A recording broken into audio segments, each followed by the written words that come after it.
kita semua ini pernah mengatakan A, diterimanya B. Ya, tentu ini masalah. Atau mengatakan A, diterimanya A, tapi nggak seperti yang kita harapkan. A-nya amin ya. Gitu. Nah, inilah sebuah problem dalam berkomunikasi. Padahal kalau kita pelajari lebih jauh, salah satu kriteria untuk bisa sukses dalam apapun adalah komunikasinya lancar.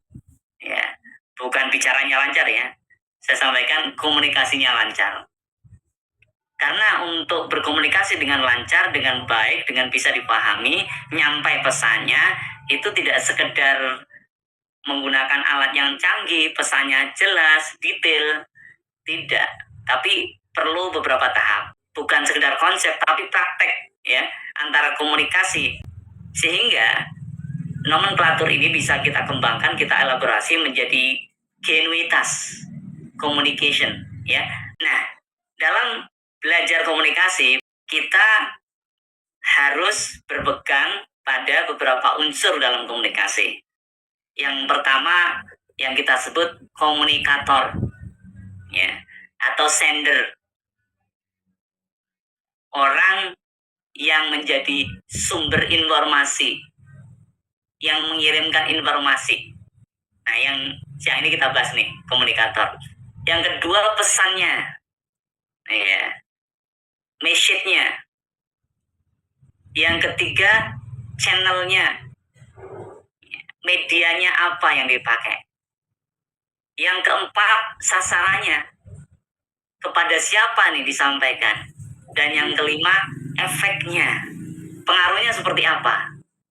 Maka dalam teori komunikasi modern yang disampaikan Laswell yang sangat terkenal, jadi komunikasi itu adalah siapa menyampaikan apa, lewat jalur apa, kepada siapa, dan apa pengaruhnya. Kita fokus di komunikator yang ini ya. Oke, berikutnya teman-teman kita lihat. Nah, sudah ada pesannya, yang menyampaikan juga sudah ya, tapi kenyataannya pesan itu nggak sampai.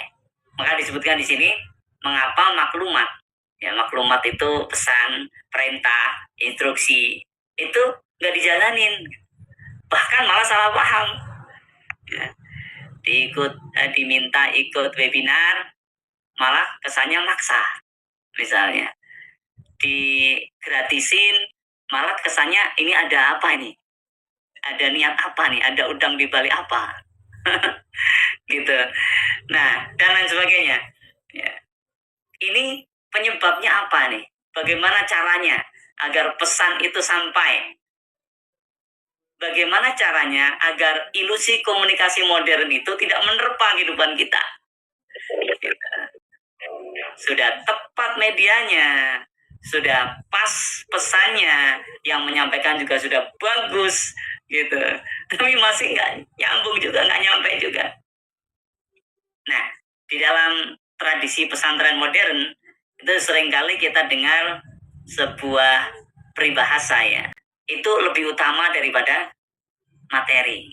Kita mau menyampaikan pesan A, tapi pesan A yang bagus ini tidak akan bisa sampai kalau metodenya, caranya nggak tepat.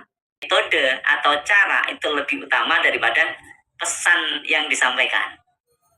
Oke, ada lanjutannya nih.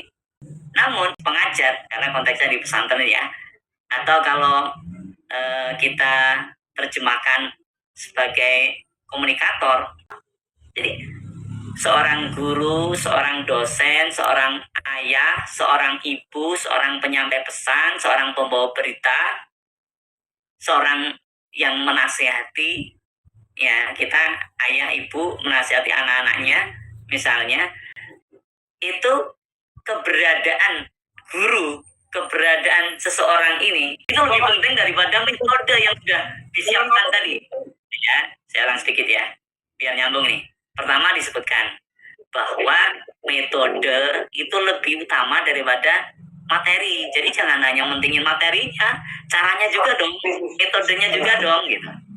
Berikutnya apa? Penyampai materi itu lebih utama daripada metode itu sendiri. Metodenya bagus, tapi penyampainya nggak bagus. Nggak bisa. Nah, penyampainya udah bagus, tapi kok nggak bisa juga. Atau kalau kita terjemahkan pakai sendernya, komunikatornya, rohnya atau jiwanya penyampai pesan ini, berarti jiwanya guru, jiwanya pembicara, jiwanya siapa lagi? Ayah, jiwanya ibu, jiwanya dosen, jiwanya ustadz, jiwanya siapapun yang menyampaikan pesan. Jadi bukan hanya guru ya. Kita yang menyampaikan pesan ini, dan kita menyampaikan pesan sesuatu ya pada orang lain. Jiwa kita itu lebih utama daripada sosok dia sebagai guru itu sendiri gitu. Kekuatan pengaruh yang paling besar dan abadi tidak lahir dari manipulasi psikologis, melainkan dari perpaduan sempurna antara kebenaran pesan, kemuliaan akhlak, dan keteladanan hidup.